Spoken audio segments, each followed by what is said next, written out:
ይህ ፕሮግራም የተሳካው በጆይስ ሜየር ሚኒስትሪ ጓደኞችና ባልደረቦች ነው። እግዚአብሔር እንዲኖራችሁ የሚፈልገውን ሕይወት መኖር ከፈለጋችሁ ማድረግ ያለባችሁ ምንም ምርጫ የላችሁ። ያለባችሁ የሚጎዷችሁን ሰዎች ይቅር በሏቸውና በፍጥነት ባደረጋችሁት ቁጥር ይህን ለማድረግ ቀላል ይሆናል።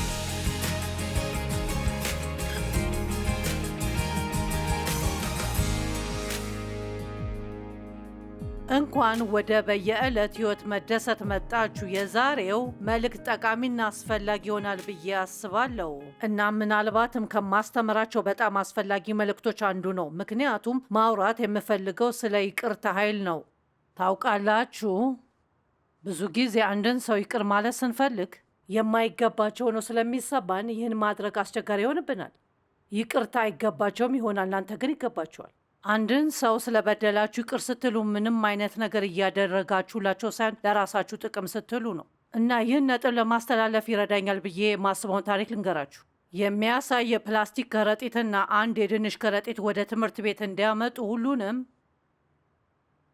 ተማሪዎቿን የጠየቀች የኮሌጅ መምህር ነበረች። ስለዚህ የሚያሳይ ቦርሳና የድንች ከረጢት ይቅር ለማለት ለማትፈልጉት ሰው ሁሉ ድንች እንድትመርጡ እፈልጋለሁ።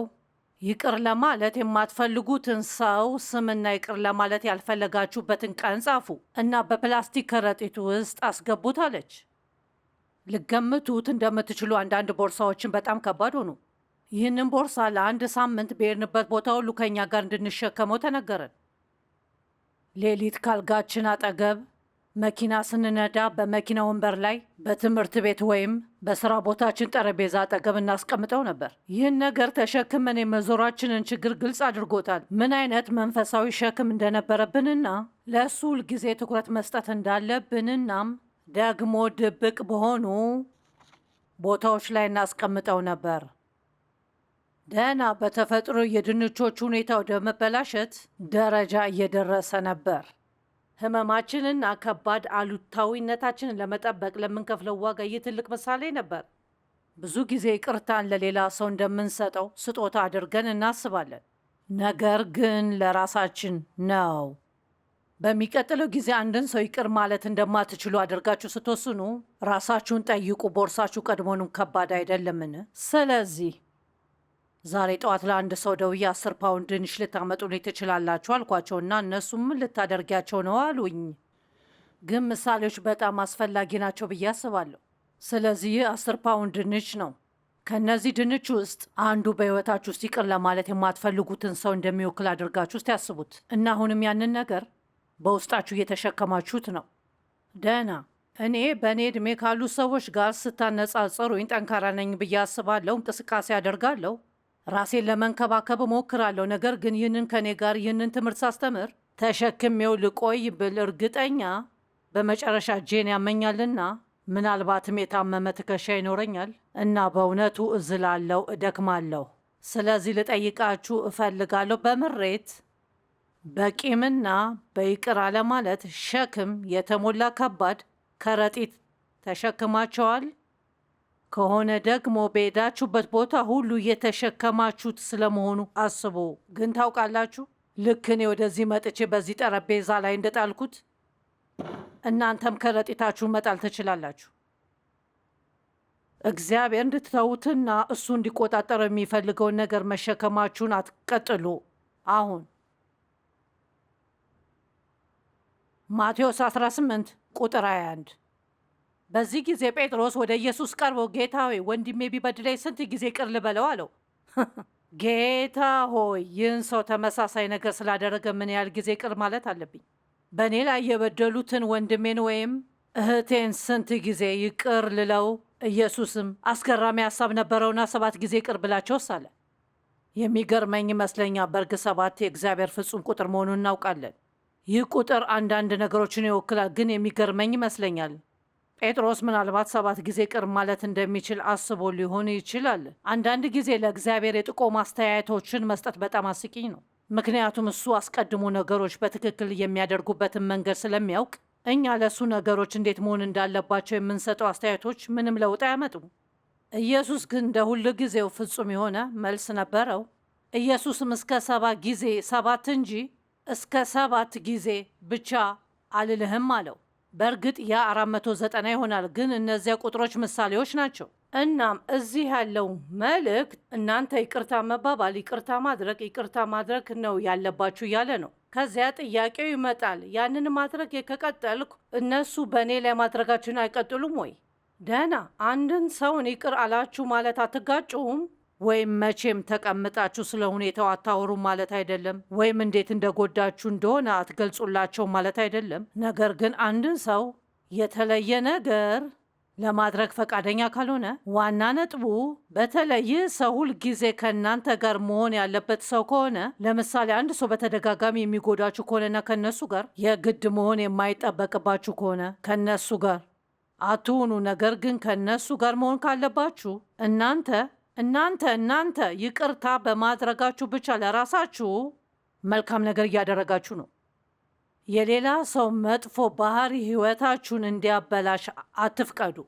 እና ዋናው ነገር አንድን ሰው ይቅር ስትሉ ከዚያም በእግዚአብሔር እጅ ውስጥ ስታስቀምጧቸው እና እግዚአብሔርም እርሱ የእኛ ተዋጊ ነው፣ እናም ዋጋችንን የሚከፍለን እርሱ ይሆናል።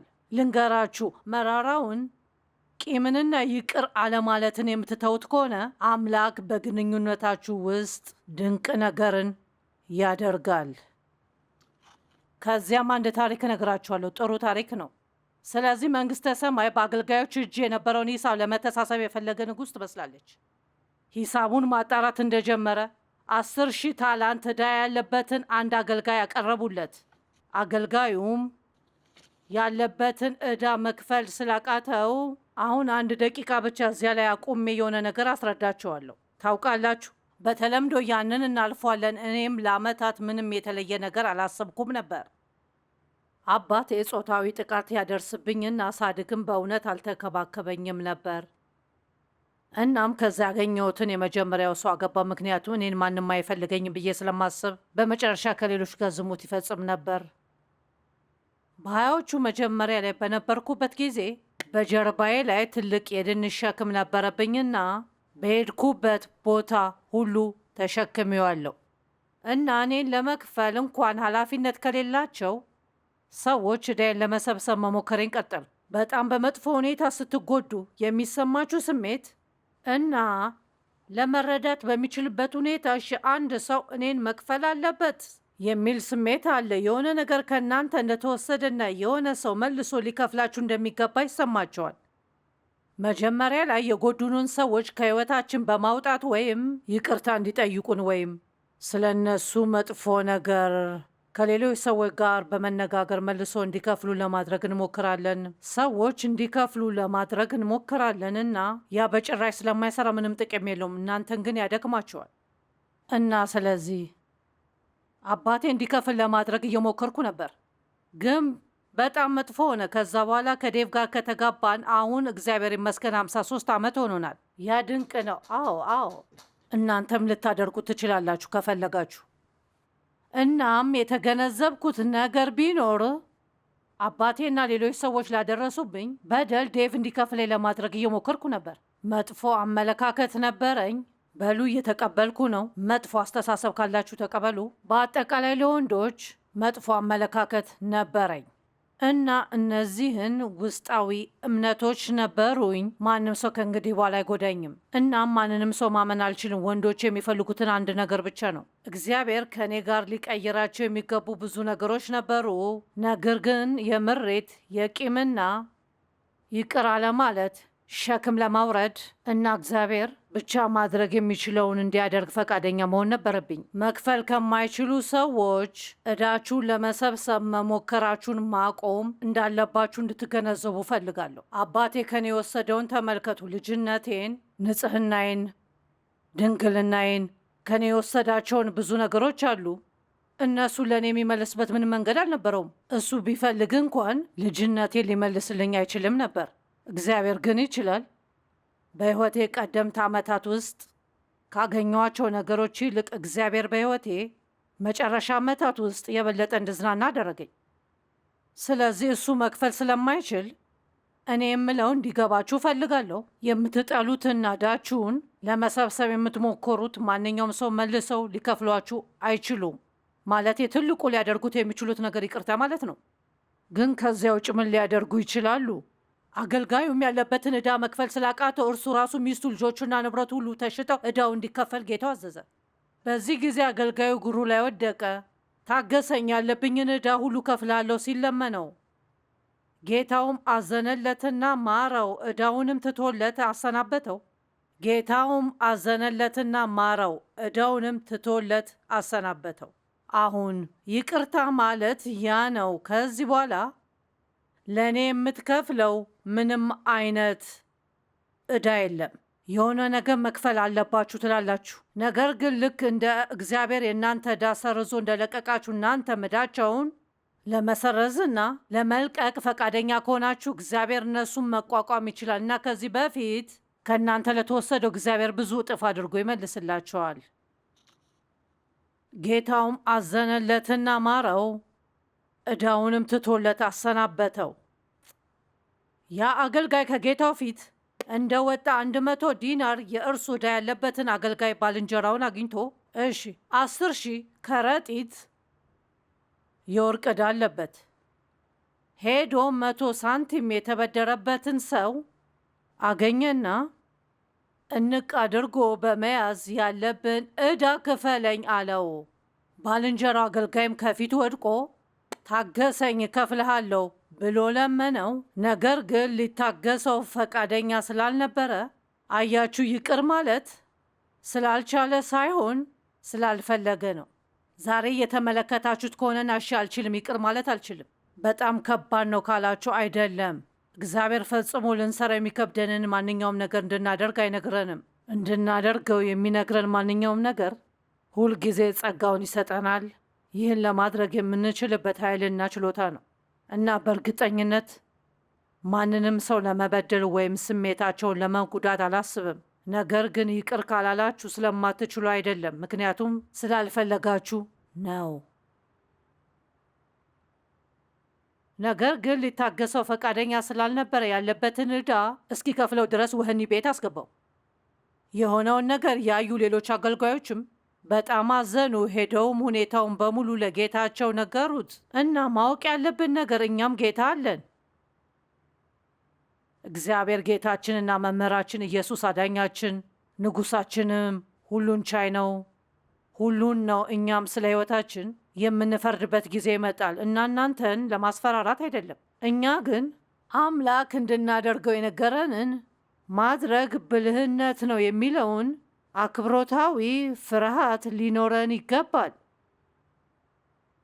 እነርሱም ሄደው የሆነውን ሁሉ ለመምህሩ ነገሩትና ጌታውም አገልጋዩን አስጠርቶ እንዲህ አለው፣ አንተ ክፉ አገልጋይ፣ ስለለመንከኝ ያን ሁሉ ዕዳ ተውኩልህ።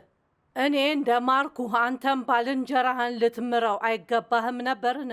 እዚህ ላይ ያለው መልእክት ምንድን ነው? እግዚአብሔር ይቅር እንድንላቸው ከሚጠይቀን በእኛ ላይ የደረሱ በደሎች በበለጠኛን ይቅር ብሎናል።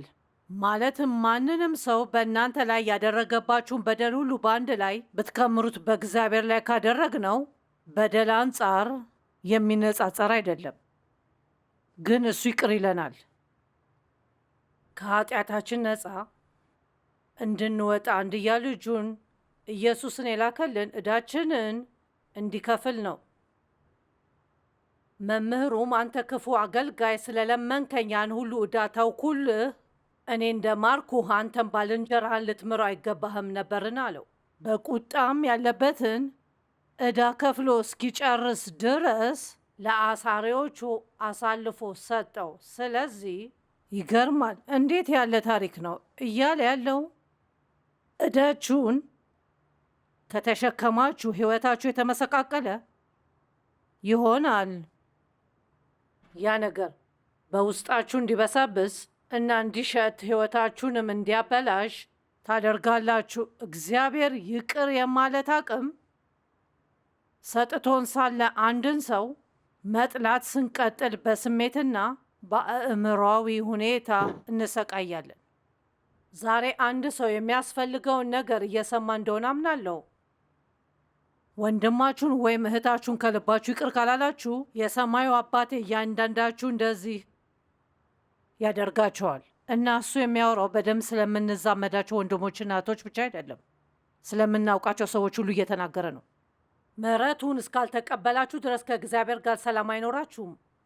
የእግዚአብሔርን ምሕረት ካልተቀበላችሁና ለበደሏችሁ ሰዎች ምሕረትን የማታደርጉ ከሆነ ከራሳችሁ ጋር ምንም አይነት ሰላም አይኖራችሁም።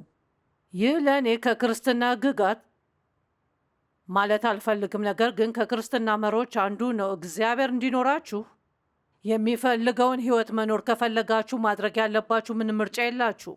ያለባችሁ የሚጎዷችሁን ሰዎች ይቅር በሏቸው እና በፍጥነት ባደረጋችሁት ቁጥር ይህን ለማድረግ ቀላል ይሆናል። መጽሐፍ ቅዱስ ጠላታችሁ ዲያብሎስን በጀመረ ጊዜ ተቃውሙት ይላል። አንደኛ ጴጥሮስ 5:8 በጀመረበት ጊዜ ተቃውሙት። በእናንተ ውስጥ የሆነ ነገር እንዲሞላ በፈቀዳችሁ መጠን፣ ስለ እሱ የበለጠ ባሰባችሁ ቁጥር፣ ስለ እሱ የበለጠ ባወራችሁ መጠን፣ የበለጠ በተለማመዳችሁት መጠን እነዚያ ስሮች እየጠለቁ ይሄዱና እሱን ለማስወገድ በጣም ከባድ ይሆናሉ።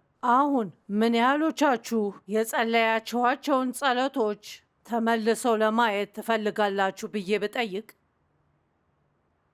እርግጠኛ ነኝ ሁሉም ሰው አዎ እኔ እፈልጋለሁ እንደሚል እርግጠኛ ነኝ። እኔም እፈልጋለሁ እና ይህ አፈ ታሪክ አይደለም፣ ይህ ከመጽሐፍ ቅዱስ የወጣ ነው።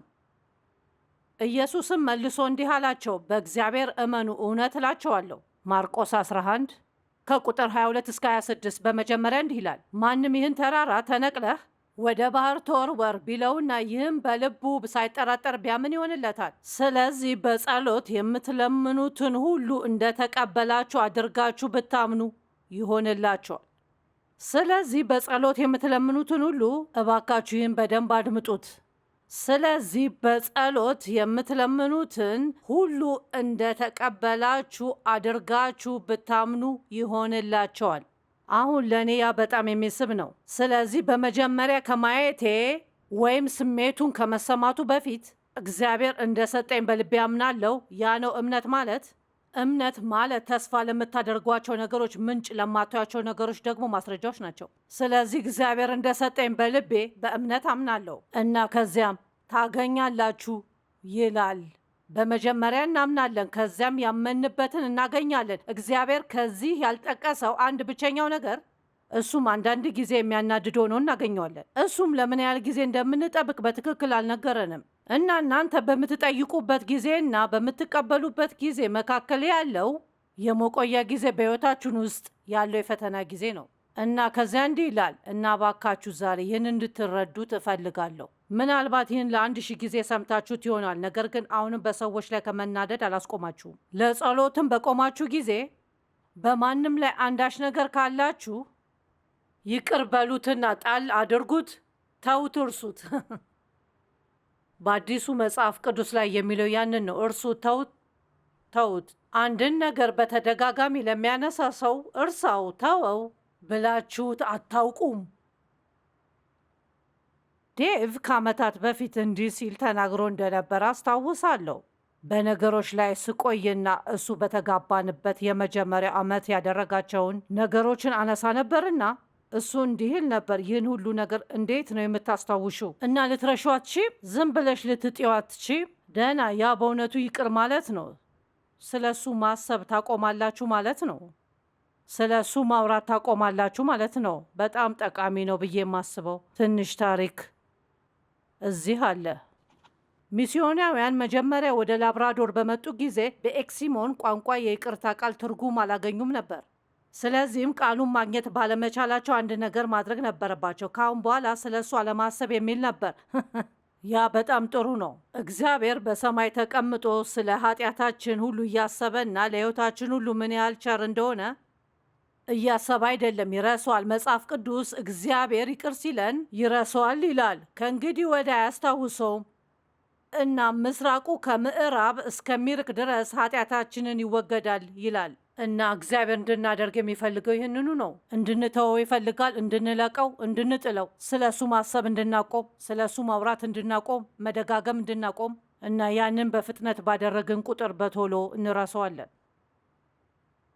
እንዲሁም ለጸሎት በምትቆሙበት ጊዜ የሰማዩ አባታችሁ ኃጢአታችሁን ይቅር እንዲልላችሁ እናንተም በሰው ላይ ያላችሁን ሁሉ ይቅር በሉ። ግን ይህ መጽሐፍ ቅዱስ ነው፣ ተረት አይደለም። ይህን አላደረግኩትም፣ አፈ ታሪክ አይደለም፣ እኔ አልፈጠርኩትም። ይቅር ባትሉ በሰማይ ያለው አባታችሁም ስህተቶቻችሁንና ጉድለቶቻችሁን ይቅር አይላችሁ። ዋው ዋው ዋው ዋው ዋው! የእውነት ማለቴ ታዲያ ኃጢአት ሰርቼ እግዚአብሔርን ይቅር እንዲለኝ ብጠይቀው፣ ነገር ግን ለበደለኝ ሰው ይቅርታ የማላደርግ ከሆነ እግዚአብሔር ይቅር አይለኝም ማለት ነው? ከአንድ ጊዜ በላይ የሚናገረው ያንን ነው። ስለ አባታችን ሆይ ጸሎት ምን ማለት ይቻላል? አባት የበደሉንን ይቅር እንደምንል በደላችንን ይቅር በለን እግዚአብሔር እንዲህ እንዲያደርግ በእውነት ትፈልጋላችሁ? በሕይወታችሁ እያንዳንዱን ቀን በማንም ላይ ምንም አይነት ቂም እንደሌላችሁ ማረጋገጥ አለባችሁ። ሁልጊዜ ጠዋት ላይ ራሳችሁን ከምትጠይቋቸው ምርጥ ጥያቄዎች ውስጥ አንዱ ሊሆን ይችላል፣ አሁን ጌታ ሆይ በማንም ላይ የተናደርኩ ከሆንኩኝ፣ በማንም ሰው ላይ የተናደርኩ ከሆነ አሳየኝ፣ ምክንያቱም ዲያብሎስ ለእኔ ያሰብከውን አስደናቂ ሕይወት እንዲያበላሽብኝ መፍቀድ አልፈልግም። በአንድ ሰው ላይ ተናዳችሁ ለመቆየት ከመወሰናችሁ በፊት የራሳችሁን የኃጢአት ዕዳ ተመልከቱ። ከበደሏችኋቸው ሰዎች ምን ያህል ይቅርታ ትፈልጋላችሁ? ስንት ጊዜ ለአንድ ሰው ደጋግማችሁ ተመሳሳይ ነገር አድርጋችኋል? በሕይወታችን ልንመስለው የታሰበውን የእግዚአብሔር ባህሪ አለ። ባህሪውን በጣም የሚያምር ነው። ዘጸአት 34 ቁጥር 6 እንዲህ ይላል፣ እርሱም በሙሴ ፊት እንዲህ እያለ እያወጀ አለፈ፣ እግዚአብሔር ሩህሩህ ቸር አምላክ፣ እግዚአብሔር ለቁጣ የዘገየ ፍቅሩና ታማኝነቱ የበዛ። ዋው! ዓለም ሁሉ እንደዚህ ቢሆንስ? ዛሬ በዓለማችን ያሉት ብዙ ችግሮች አይኖሩም ነበር። በጣም ብዙ አመፅ እና ሁካታ እና ጥላቻ እና ቁጣ እና ምሬትና ይህንን መመሪያ ብንከተል ግን በጀርባችሁ ተሸክማችሁት የነበረውን የድንች ከረጢት የበሰበሰ የሚሸት የድንች ከረጢት አስቀምጡት። ያንን ነገር ከኔ ጋር ወደ ቤት አልወስደውም። ከአሁን በኋላ መሸከም አልፈልግም፣ እናም አልሸከመውም። እግዚአብሔር ርኅራኄ ነው፣ መሐሪ ነው፣ ጸጋ የሞላበት፣ ለቁጣ የዘገየ መሐሪ ነው፣ በፍቅር ቸርነት የተሞላ እርሱ እውነት ነው፣ እርሱ ታማኝ ነው። በደልን ይቅር ይላል፣ መተላለፍን ይቅር ይላል፣ ኃጢአትንም ይቅር ይላቸዋል። እነዚህ ሁሉ ባህሪያት በአስደናቂ ፍጥነት ከዓለማችን እየጠፉ ናቸውና እያንዳንዳችን ምሬትና ንዴትና ይቅር አለማለትን ለማስወገድ የበኩላችንን ለማድረግ ኃላፊነት አለብን። በማቴዎስ 24 ላይ የፍጻሜው ዘመን ምልክቶችን ዝርዝር ይሰጠናል። እኛ የምናስበው ስለ መሬት መንቀጥቀጡና ረሃብና የምታውቋቸው የተለየ የአየር ንብረቶች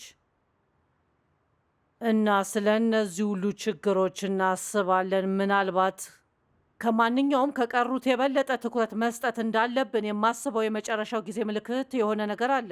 ማቴዎስ 24 ቁጥር 12 እንዲህ ይላል፣ ክፋት ስለሚገን የብዙ ሰዎች ፍቅር ይቀዘቅዛል። ትርጉሙም ቤተ ክርስቲያን ማለት ነው።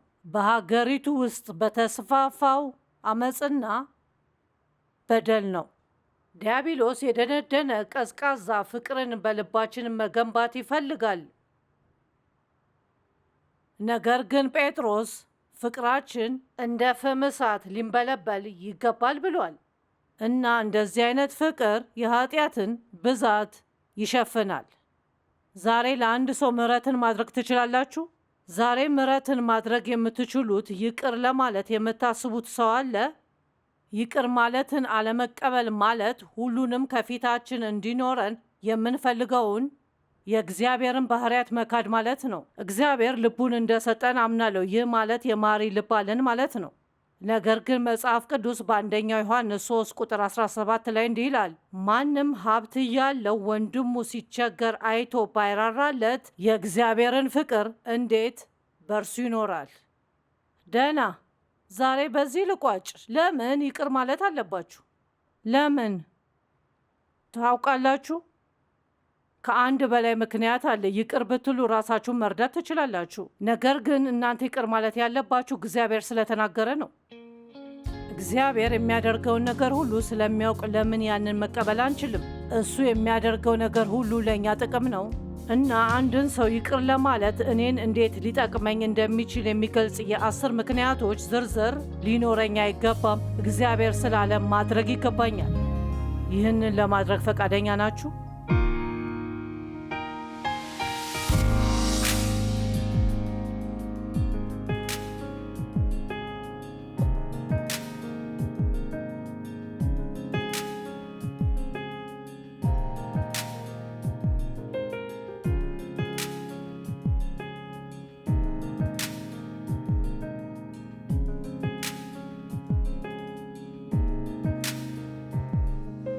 ይህ ፕሮግራም የተሳካው በጆይስ ሜየር ሚኒስትሪ ጓደኞችና ባልደረቦች ነው።